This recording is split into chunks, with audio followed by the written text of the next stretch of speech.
Wow, hi YouTube. Just about to put a boat back in the water. Okay, so my first boat, this red one, it's built predominantly for white water. It's very fast, very manoeuvrable. It's quite a narrow boat, so it's not the most stable thing in the world. And the bow and the stern have what's called a rock to it, which is a sort of an angle. What that does is, if we were just to put this boat in the water, you would see the bow and the stern about 4 inches clear out of the water, and that gives a quite a tight contact patch with the water, which just means that it's very fast, it's very manoeuvrable, but it's not particularly stable. The other boat, by contrast, is completely different. So let's have a look at that one.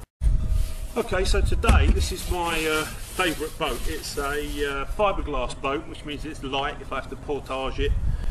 But heavy-duty plastic boats, although they are physically much stronger, are obviously a lot heavier. You know, so that's the trade-off. That's the deal to be had. You know, do we want a light boat that's easy to transport, or do we want something heavy that's durable and can take a much bigger knock?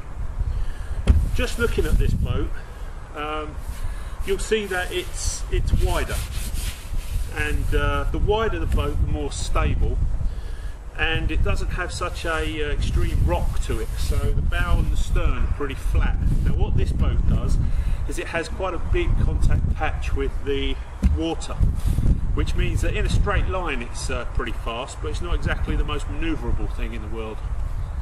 What I've done with this boat before putting it back in the water is I've kind of gone over the hull and given it a rub down. I've found a couple of big chips and dents in it, and I've mixed up some fiberglass resin and filled those gaps, and I've done that a couple of times, so I've sort of sealed the underneath of the boat.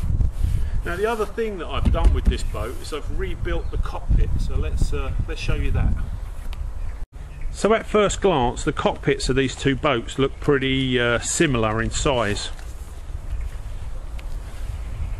The cockpit of the red boat is about 17 inches wide, whereas the cockpit in the rear boat is 22 inches wide.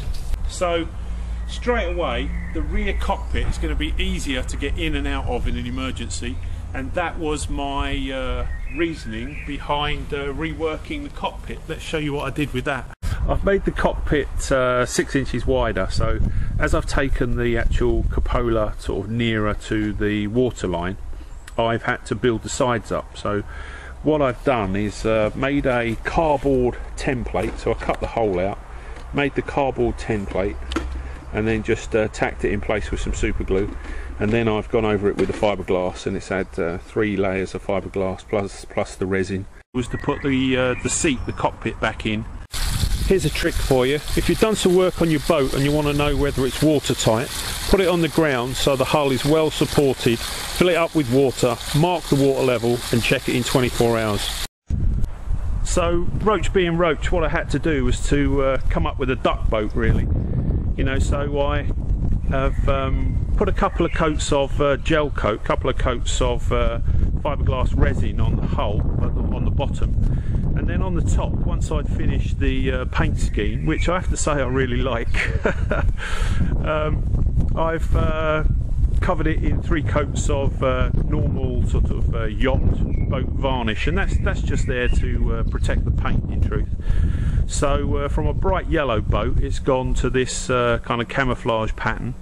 I put the lines and strings on the hull just so that if I do end up in the water, it's much easier to grab hold of the boat, especially if your hands are cold. So this sort of thing, the hull is still quite smooth. You know, when you if and when I fall in the water, it's going to be cold. I'm sure that there's going to be a little bit of a shock factor. Maybe your hands or your fingers are cold from being out for a couple of hours. These cords and strings are just something to grab hold of when you're in the water. You can put your paddle underneath it, and it simply ensures that your paddle doesn't float away.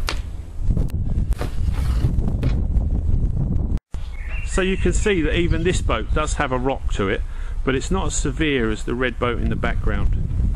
My camouflage sort of touring canoe will displace a lot more water.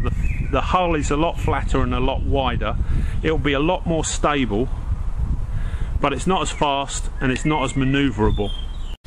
Okay, so this is my paddle, and for any canoeists amongst you out there, you'll see that I've chosen what's called a neutral paddle, which means that the blades are both flat and not opposed. Done is I've come up with a leash, and my idea is to leash it to the boat. So if I do fall out of the boat, the paddle stays with the boat. It doesn't float off down the river and I lose it.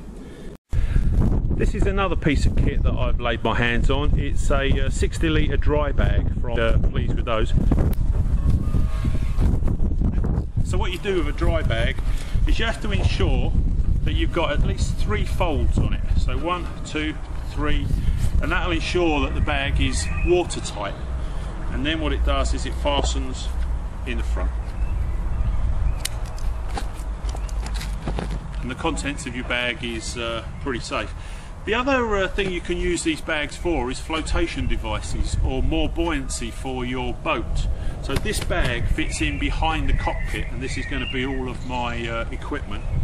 I've got another little dry bag onto it. The other thing I like about this bag is on the back, in truth, it's just a normal rucksack. You know, so it's got the chest strap, it's got adjustable shoulder straps, and it's got a waist loop. But the other thing I really like about this bag is that you can take the rucksack part of the bag off. So it's literally on Velcro patches. So if you wanted to take it off and just have it as a dry bag, the whole harness comes off, and in truth you could probably put it in the bottom of your bag. I think that would just aid being able to get it in the boat.